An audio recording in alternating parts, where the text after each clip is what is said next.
مش اللي زعلان من حد ما يستخدمش الهدية بتاعته؟ ايه اللي جابك؟ مش قلتي مش عايزة تعرفيني تاني؟ أنا أسفة يا جميلة، الكلام طلع مني وأنا متضايقة، وبجد الموضوع مأثر فيا قوي، فما عرفتش كنت بقول إيه.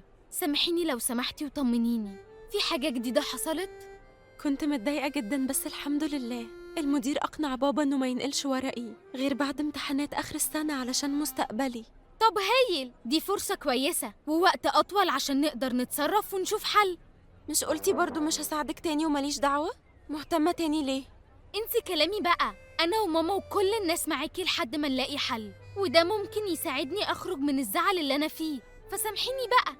انتي أكتر صاحبة بحبها، ما أقدرش أزعل منك. وكمان كنت أنانية علشان كنت بفكر في مشكلتي وبس، وما فكرتش في مشكلتك. بس ايه الكاب اللي انتي لابساه ده؟ عشان محدش يشوفني ويكلمني على الماتش.